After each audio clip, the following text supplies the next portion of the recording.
here is a question from one of my students.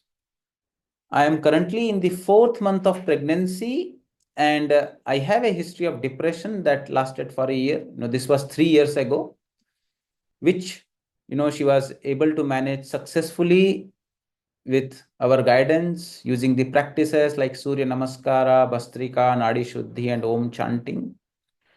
And given that, she has a history of depression, she knows that she may be at a higher risk for experiencing it again during the pregnancy. And that is what she is worried about. And she's requesting our help in what kind of lifestyle changes or practices that she can do to prevent this problem from occurring again during the pregnancy.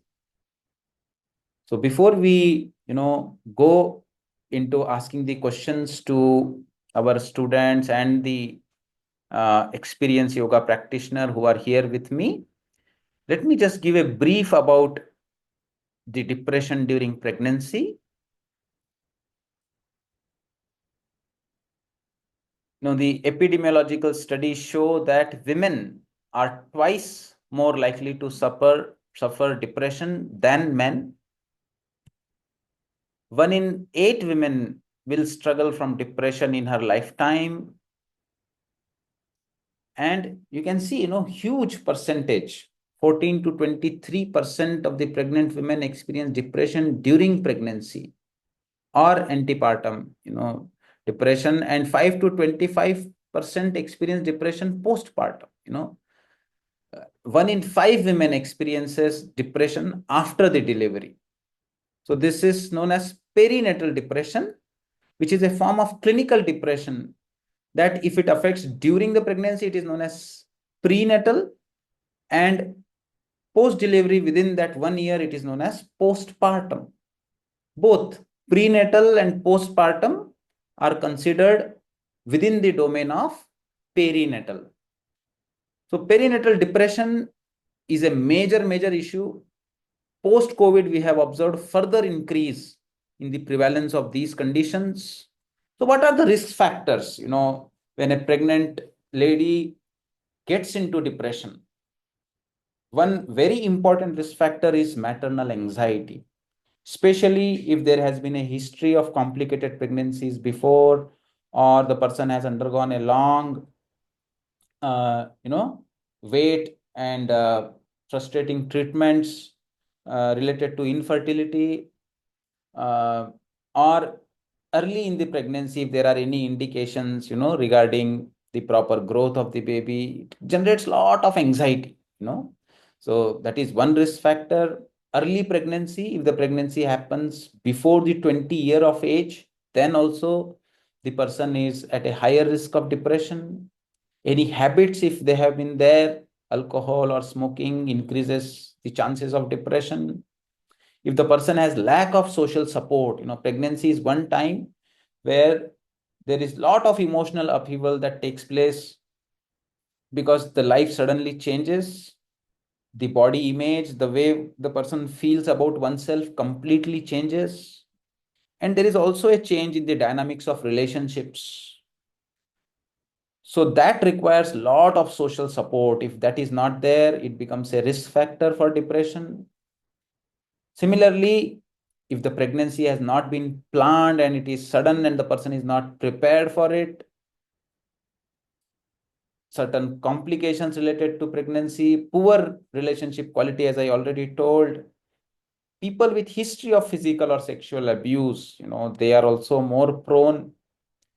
Significant life stressors, for example, when a person gets into pregnancy, it is financially draining, it changes the job structure. If there are few companies which give consideration, but there are others who keep working till late pregnancy, and then a lot of changes that happen within the body, within the mind, and coping up with job pressure generates a lot of stress. And of course, if the person has a personal or a family history of depression, then also such a person is more prone to develop perinatal depression. What are the major symptoms which a person experiences? One most common symptom is severe fatigue. Person simply doesn't feel the energy, low in energy. Person loses the interest in the activities which the person previously used to enjoy. The mood remains low, and lot of doubts creep in the mind, especially there is lot of self criticality. Person thinks that I'm not going to be a good parent, that I'm not able to take care of my baby properly, that my efforts are not sufficient, and there is lot of self doubt about being a good caregiver. Sleep is another very, very important component. From the second trimester onwards, the sleeping position changes. Whatever position that the person is really used to sleep, that position may not be conducive. And post delivery, we know that baby demands a lot of care, very frequent feeding. Every 2 hours you have to feed, and this continues. It is not only a few weeks business, it continues for almost a year, around 6 months. It is very intense. Sleep becomes a very, very important factor that precipitates depression, and depression itself disturbs the sleep. And people also observe trouble in bonding with the baby. That generates more guilt. Concentration, is becomes very difficult to focus on issues or to perform any task with concentration. It is actually in the natural process of pregnancy also, it becomes very difficult because your body demands so much. Emotionally also, it is so draining that to perform, office work related to computer and all, doing a very simple task takes days. And it is not only during depression, but during normal pregnancy also these phenomena are there. People who are prone for depression become hopeless. They develop a lot of negative cognitions about future. They are unable to see positive things that are happening, and there is an error that happens in perception where any negative becomes overwhelming and anything positive is ignored. And of course, person becomes very irritable and angry and frustrated, and the stress tolerance, the anger tolerance definitely goes down. So these are the things that happens during pregnancy. So being depressed, does not mean that you are weak. This is one very important point that we have to understand.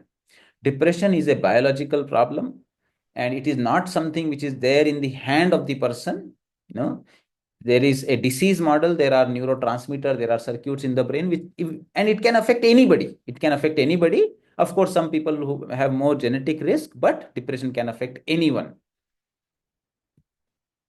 Second important point to understand is that being depressed does not mean that you are a bad parent. Hmm? Uh, then people frequently ask, why is it, that I have developed depression? And please, understand that sometimes there may not be any reason. People can also get depressed when things are actually going relatively well. There is no problem at all. And the depression simply comes out of nowhere. This is the way that clinically it can present. But there are certain causes, or we can say that contributing factors. For example, not having a birth experiences that was anticipated could trigger depression. No, we all have this tendency of imagining how I would like to deliver the baby, how I would like to take care of the baby. And then, you observe that you are not able to fulfill that. That, a cesarean section is now impending. And that also, the loss of expectations can trigger depression. Now, for a simpler understanding, the contributing factors for depression, as I told you, one is personal life situation, changes in relationship. If there is history of previous losses, probably a stillbirth in previous pregnancy or complicated obstetric history, professional setbacks during pregnancy where you lag behind, or there is any news related to any health issue of the baby, history of abuse or trauma, infertility treatments, and other health issues. If the person has hypothyroidism in the pregnancy, the demand and the dose increases, and if that is not properly managed, that can also trigger depression. In pregnancy, your travel is restricted, especially toward the last trimester and then the earlier months post delivery. Person simply enjoys those times where the person used to go out, eat out, meet with friends, and it is not possible. That kind of a social isolation also can trigger depression. So what happens? So there are these personal life situations which are not in control, but the way the mind reacts to them, if we become aware of it, then this is something which is there in our control. So as I told you, the person starts seeing a negative future, inability to see the small positives that are happening, judging oneself in harsh and unfair manner. This is a very, very important point. We have observed that people have a lot of guilt feelings. Hmm? And somewhere, the family upbringing also affects it a lot. For example, in the family, no matter how much a person does for the baby, it is never considered sufficient. Um, and there are certain family values where self-criticality is actually respected. If you talk negative about yourself, you are a good person. If you are boasting yourself or talking positive about yourself, that is discouraged. Such family values make a person very much self-critical. Even a small thing you are not able to do perfectly, you think that you have done a big loss to yourself and to your baby. So thinking affects how you experience life, and therefore during pregnancy there is a tendency, if a person has this kind of a mindset, to start experiencing life in a negative way. So keeping your thoughts positive, to associate with positive people becomes very, very important, and to move away from the people who generate negative within you also becomes very important. So your company during this situation matters a lot. you know Fortunately, we have now mobile phone, we have YouTube, we have a lot of social media exposure. So we have to generate a trail of exposing ourselves only to the positive cues. So that is the thinking thought pattern becomes very, very important. This thinking generates feelings, and the feeling that come with continued negative thinking, slowly the feeling of discouragement, hopelessness, sadness, which if more severe, it can become despair and complete severe anxiety, lot of worry, disturbances within the body, digestion, sleep, feeling excessive heart rate, sweating, panic attacks. It can become like that. And once it crosses a certain threshold and becomes too much extreme, then this feeling actually person cannot, it becomes too much overwhelming and causes emotional numbness, where person does not feel anything within, feels completely empty and no connection with the baby, and it further generates the guilt feeling that I am not a good parent. Please understand that all these phenomena are natural course of this illness, and there is nothing that you are deliberately doing. It is something which is happening to you. And of course, everything goes down to the body chemistry, the neurobiology, the chemicals in the brain and the body. We know that there are certain neurotransmitters like serotonin which reduce, and the mood changes in the pregnancy are definitely related to natural hormonal changes that happen during pregnancy.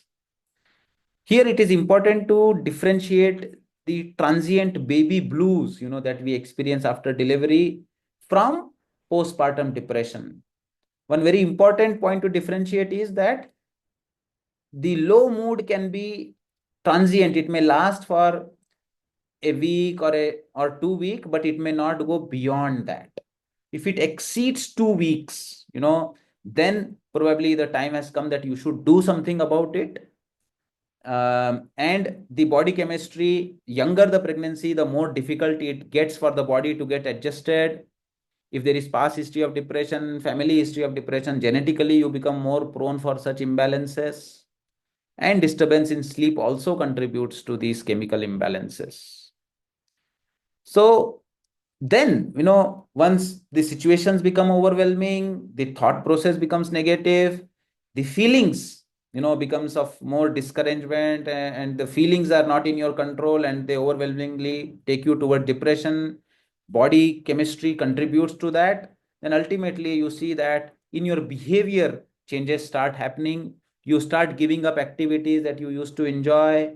You start giving up grooming, properly taking bath every day, grooming yourself properly. You procrastinate very simple day-to-day activities, that throwing the dustbin, cleaning the floor, very simple activities start appearing to be a big task.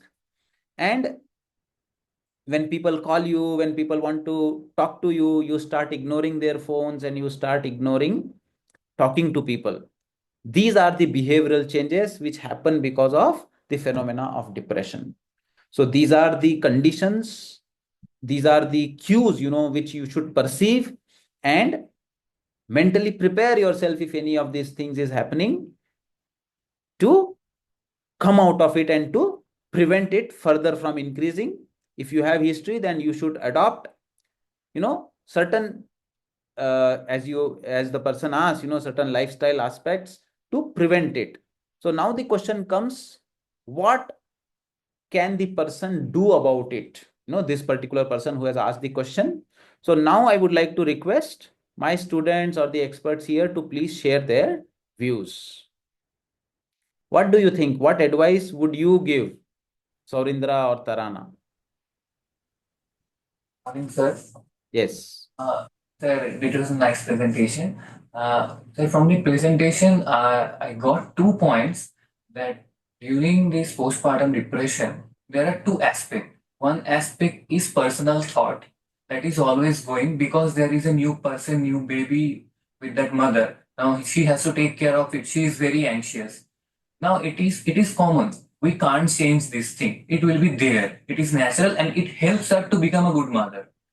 And another aspect is the outer aspect, the outer environment, how it is affecting her, how it is making her more anxious or feel bad or making her feel good.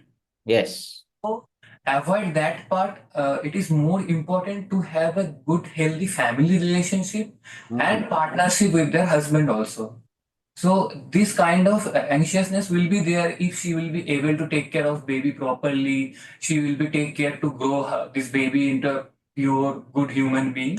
So then the duty of the partner and the family member is to promote her, to support her, Yes. and it should be a good relationship where they she can share her all the thought, even negative thought also, and they should accept it very normally that okay, this is fine, this is common, okay, if you can't do it, we will make it, no problem. So and with that also to, as you said, told, to promote positive thinking, I think it is a duty of the family also to do certain kinds of puja or little bit of bhajans or something, Mm. or some little small occasion like Purnima and all these things to Mm. do in the home to make her mood little lifted, to feel her good and make herself very important.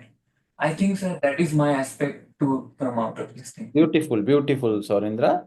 Saurindra brought in the important aspect of how the positive company matters, and how, the psychosocial support and expressing the feelings to the trusted friends, and family members becomes an important part. Okay, what does Tarana want to say? Sure, I totally agree with Sharindra. And one more aspect I want to add is uh, there can be different n number of reasons for a depression, like Mm. postpartum depression. It may be forced pregnancy or she don't want it. First, we need to address that. Mm. Need to address the root cause, like if it is due to her some health issues she don't want, or her family who is not supporting. For that we need to address her root cause, and according to that we need to give her psychotherapy or more of calming practices, whatever she needs at that time. Mm. And a moral support for sure, like in if whatever the reason may be, there will be a moral support for sure. We should give her the moral support because at during that period of time women usually feel isolated, very devastated, scattered.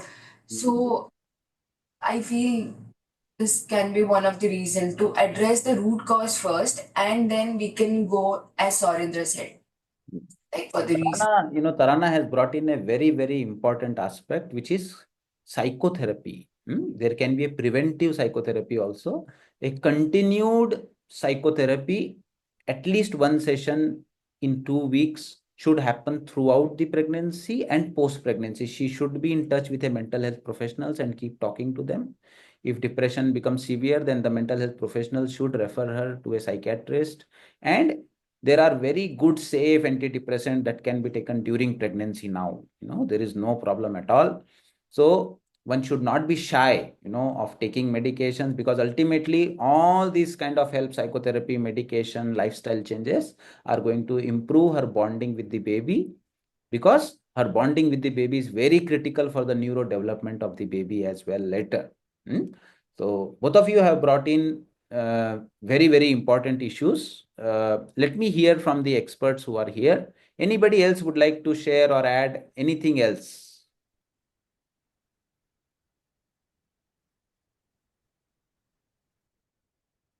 Or you can share your own experiences. How did you overcome any such challenges?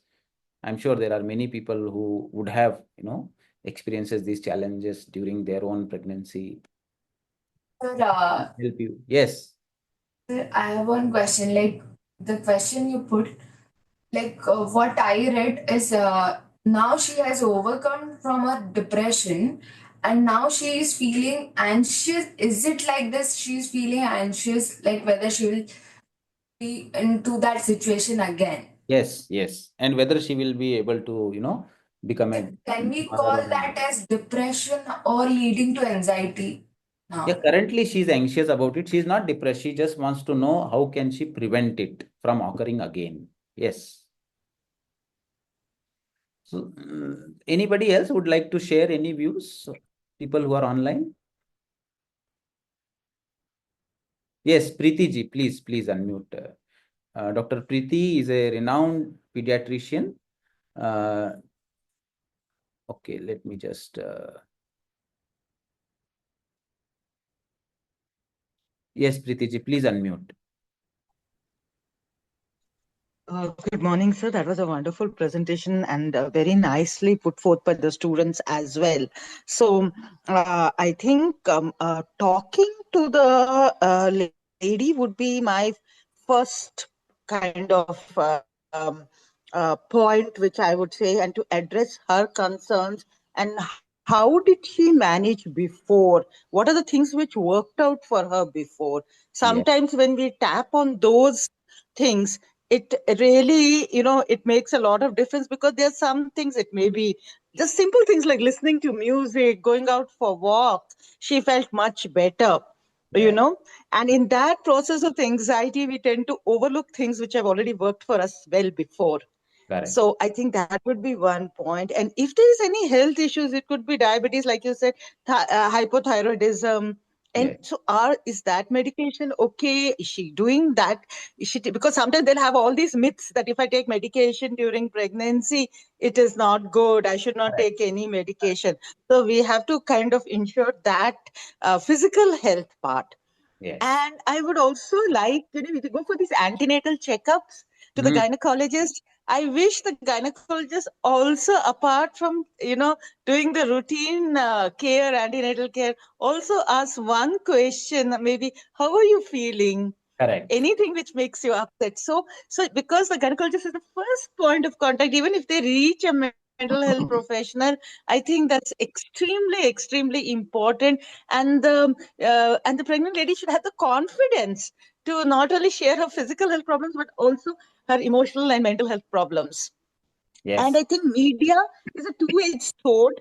yes, So as you said, it can be a great way of connecting and great way of kind of, but it can also cause more anxiety. And there we also have some evidence saying that the electromagnetic radiation in the uterus can really affect the in utero brain itself. So we have to be careful about that as well. And yes. taking care about, I would say, that it's we should start something like in the perinatal period rather than waiting for the lady to get pregnant, right? So when they plan to have a baby, what are the adjustments that the couple will have to make in their life?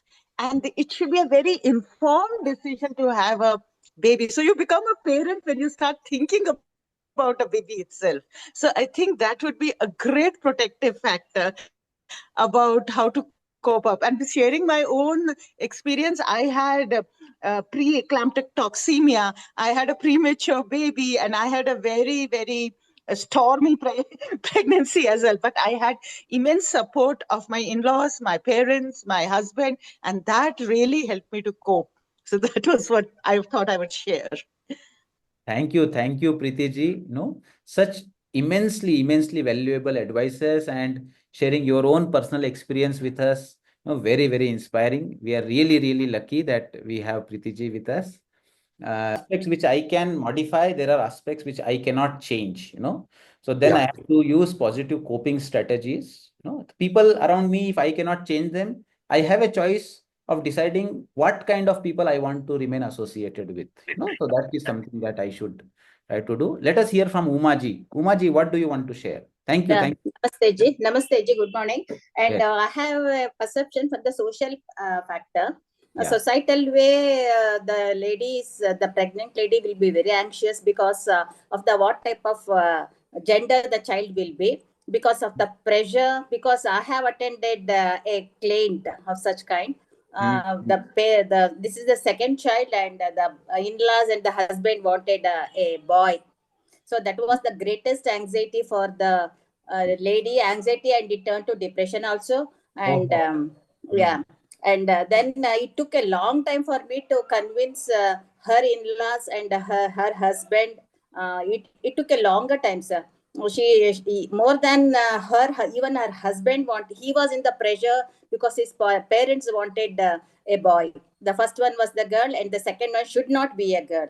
It is a societal aspect, and both of them, the husband and wife, I mean the pregnant and her husband, both went to the psychiatrist, and along with the medicine, it's still going on. The counseling is still going on.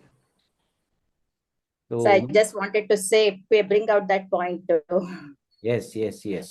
Umaji, this is a very vital point. It is very unfortunate, that even in such times where we observe that there is no gender difference in any profession, in any way that people grow, there is no difference. Even, later in life, the way that children are able to support parents, the way that parents are able to connect to their children. So, in spite of that, unfortunately, in our country, these pressures are still there. So, I completely agree with you. And I think these are the issues which can only be solved with complete family therapy, bringing complete awareness to the whole family. And I think you have brought in a very important aspect. Here, another very simple aspect is it is not in the hand of the lady. It is as simple as that. Whatever has happened has happened. Legally, you are not allowed to do anything about it, and it is not in the hand of the human being. It is a very deep karmic connection which brings such things, and trying to interfere with those karmic connections actually backfires. Ultimately, whatever thing that you are doing it for, messing up with nature and trying to modify it, actually from the karmic aspect, from the yogic aspect, is never considered good. One should just accept everything as the grace of God. There are so many instances where people have observed that the girl child which they did not want actually became a savior for them later on. So, Yes, therefore, doctor. I just wanted to tell them the difference between the anxiety and the curiosity. I told them to stick to curiosity to know what gender it will be. Future is always a mystery. So be curious about it, not anxious, and plan how to arrange for both the girls. That's what I told them. They're yes, still with me. yes, very early in the pregnancy, we should accept or prepare ourselves for the thing that we think that should not happen. So second pregnancy from the beginning, actually it is the role of the other partner who should reduce the anxiety by saying that I want a girl child. Second child also, I want a girl child. Then that will reduce the anxiety a lot. So if the first child is a girl child, second child also, I want a girl child. It is no different. There is no difference. So here the husband can play a very, very important role, provided he is properly aware and is properly, psycho-educated about it, because only the husband can deal with in-laws. It is very difficult for the lady to deal with them. And thank you, Umaji. You have brought in a very, very important issue. Thank you. Anybody else? Anybody else?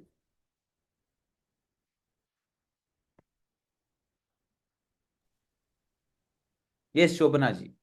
Good morning, sir.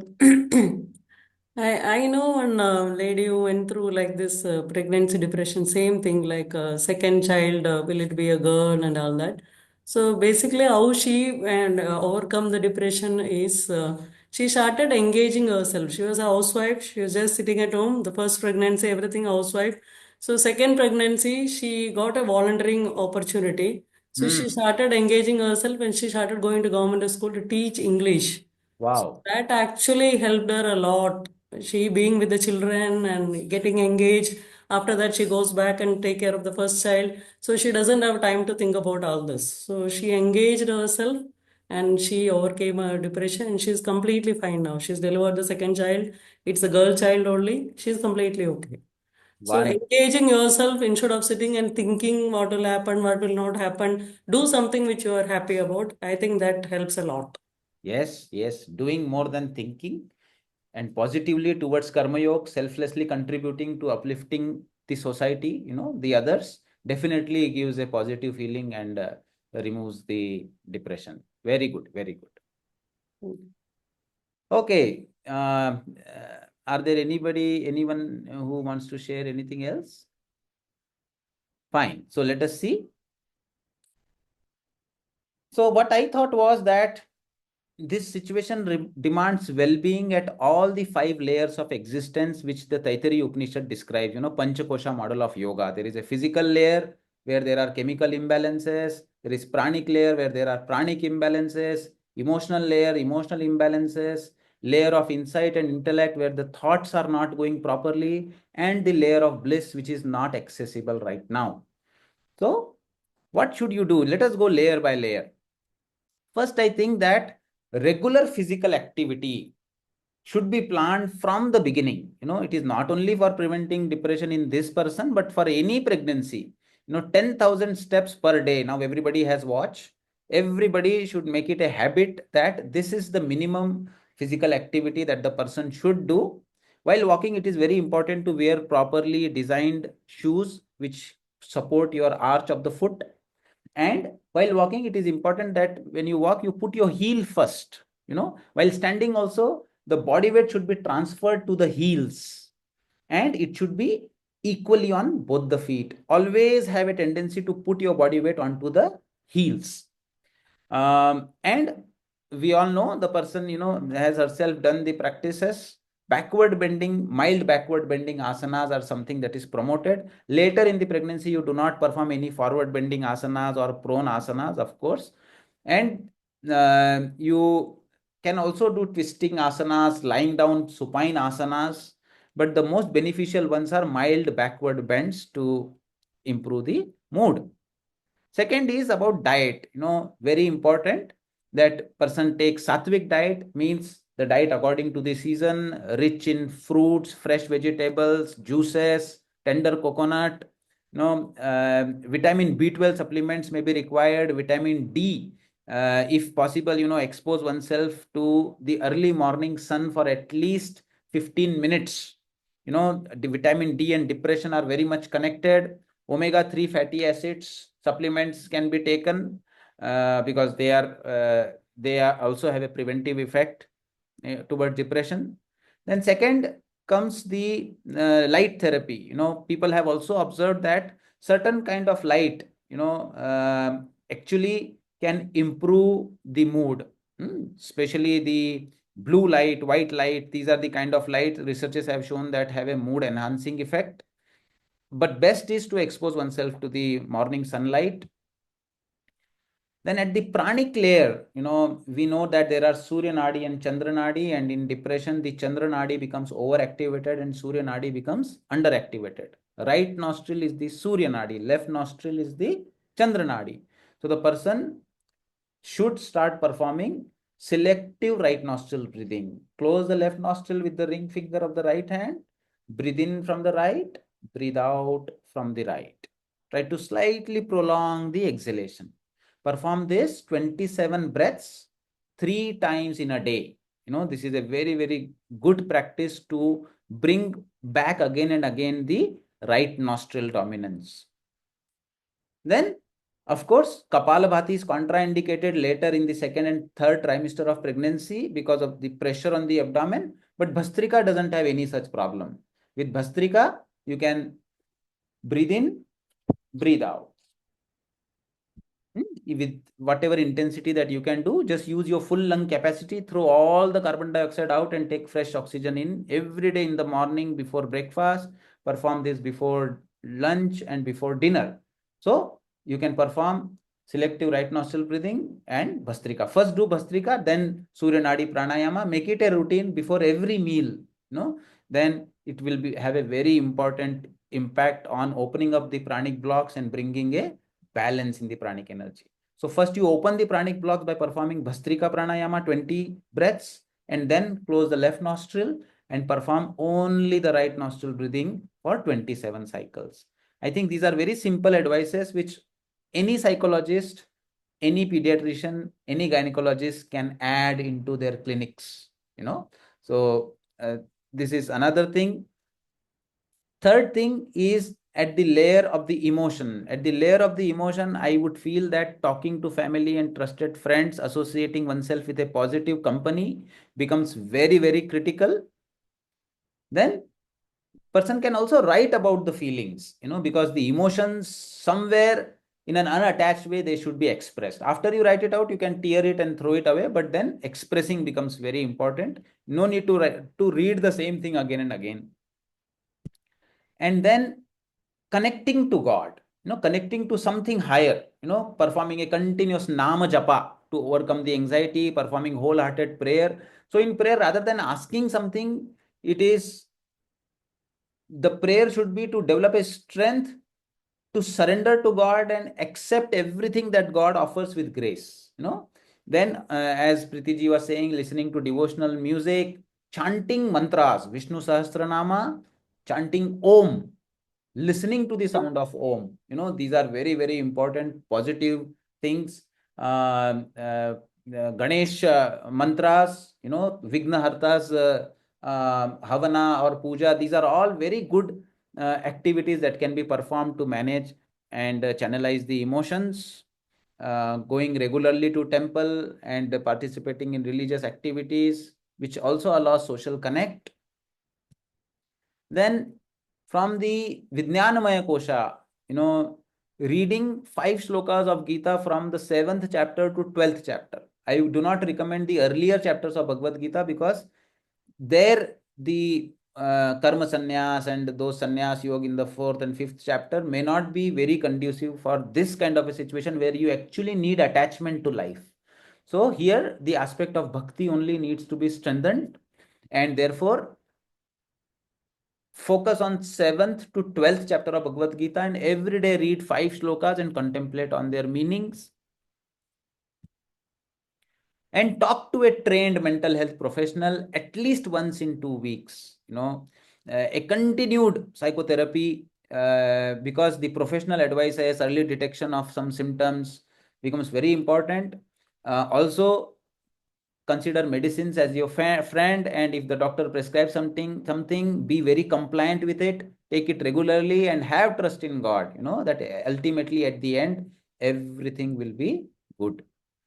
And the layer of bliss, is something which is inaccessible, but remain aware that your happiness lies within you, and it is just a matter of time that your own Anandamaya Kosha will manifest itself. So whatever feeling that you are getting, whatever negativity that you are getting is all transient. It is not going to last forever. It is just a phase which you will overcome, and a time will come where you will look back and you will just laugh about it on yourself, telling, why did I worry unnecessarily so much? It was not required. So therefore, be confident that this is a transient situation and you will overcome it, and never give up. So another important aspect, is regarding the posture. As I was telling, there are three kinds of mistakes which people do. One is, of course, you can see the posture where the shoulders and the neck droops forward, and it generates a lot of pressure in the lower spine. In the second variation, we see that there is excessive kyphosis of the thoracic spine and excessive lordosis of the lumbar, the lower back. And in the effort to correct that, some other group of people actually overcorrect it. They take their chest too much forward, and which increases the lumbar lordosis even more. So you should be aware of both the things. One is making yourself as a hunched back is not good, but at the same time, overcorrecting and pushing your chest too much forward is also not good, because it will put pressure on your lower back, especially when in the pregnancy, when the in the last trimester, when the size of the uterus grows, and also in the postpartum, when the lady has to sit for a long time feeding the baby. Make sure that when you are sitting for a longer time, you make use of the bed which has a curvature to support you, put proper pillows, and try to keep, you have to align yourself. You can go beside a wall, keep your hand behind and try to feel the gap between your lower back and the wall. That gap should not be so much that your hand can go freely. Your hand should be pressed. So your chest comes forward, pelvis still slightly forward, and then your hand is getting pressed. It means the lower back is now properly aligned. And with that kind of a arrangement of the chest and the pelvis, then you should try to walk or sit. Similarly, when you stand, put all the body weight towards the heels, balance on both the heels. When you sit, you have a sitting bone, which is known as ischial tuberosity. Make sure that your whole back is aligned and the pressure goes onto the sitting bones. So this kind of a structure, a pillar-based structure of the body, becomes important, where from the shoulder to the side of the chest, to the pelvis, knee, and the heels, there is a bone-to-bone transfer of the body weight, equally balanced on both the sides. Then you will not feel very much tired. And the chest is down, not hunching forward, but properly aligned without hypercorrection. So these kind of corrections and performing yogasana actually have shown that on the foot, the tendency to have flat foot actually reduces, and people are able to transfer more weight towards the heels. And overall, there is a correction of the biomechanics of the body. It becomes very important during pregnancy. Similarly, as I told you, while sitting, the sitting bone should be aligned with the chest, and that should get the pressure. Do not hypercorrect it, and do not bend forward also. Keep it in the middle. This is the best way to sustain your back for a longer time. And I would like to recommend certain group of asanas which the lady should start performing before she plans pregnancy, and during the first trimester of pregnancy also these asanas can be done. One is Adho Mukha Svanasana. So this is a asana where you use a table. While bending forward, you are bending from your hip joint and not from the lower back. It has been found to be very, very useful for managing back pain throughout the pregnancy. If you have, difficulty in taking support of a chair, you can simply go forward and bend your knees so that you can align your back more straight. In this posture, you should stretch your arms forward and hips back so that your spine gets a nice traction. And another variation is to simply go into the ground, performing Adho Mukha Svanasana. This asana can be performed in all the phases of the pregnancy, and actually it is very good for back pain, because in this asana you are bending from your hip joint and trying to push your hips up towards the floor, and then trying to touch your heels to the ground, which gives a nice stretch. And then hands are firm, your wrist, elbow, and shoulder are aligned properly, and the whole weight goes from bone to bone. There is no tilting of the hands like this, straight. So it is with this, we see a nice traction and the whole spine becomes straight and gives lot of relief in back pain. I would also like to recommend certain group of asanas for building core strength in women after delivery.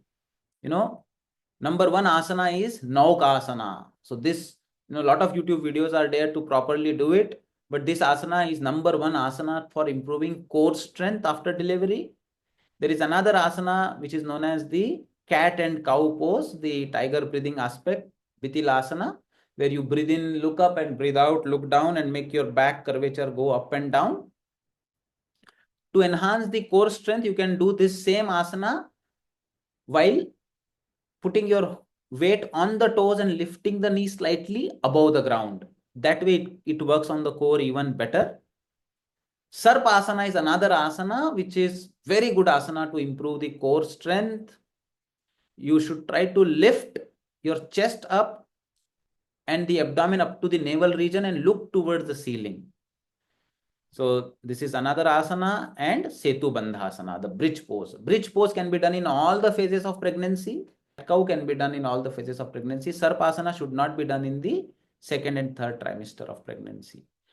So before you plan pregnancy itself, you should start doing these core building asanas because it will help you a lot during the pregnancy process and after the delivery of the baby. After 6 weeks of pregnancy, you can start doing all these asanas on a regular basis. And of course, the practice of Trataka meditation, looking at a candle flame without blinking the eyes, where the candle is kept at the eye level at 1 meter distance, is another very important meditative practice which all pregnant ladies or those who are planning pregnancy should do in the evening before their dinner or before they go to bed, because this practice has been shown to reduce negative thinking, and also the light when it goes into the eye helps improve the focus, attention, and the mood. So this is what I wanted to share with all of you. Thank you very much for your patient listening. Namaste.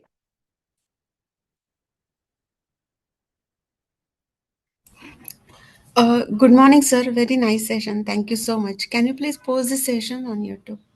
Yes, I am going to post it. I'm going to. Sir, one question I want to ask. So while I understand that while depression, is there any clinical test or a blood test where it can be identified clinically? Unfortunately, there is no such blood test. It is a clinical diagnosis which is done by a psychiatrist, a psychologist, a mental health professional, by your symptoms. So it is completely clinical. Major symptom is you lose interest in the things that you previously used to enjoy, your energy levels completely go down, and you also feel very low in your mood.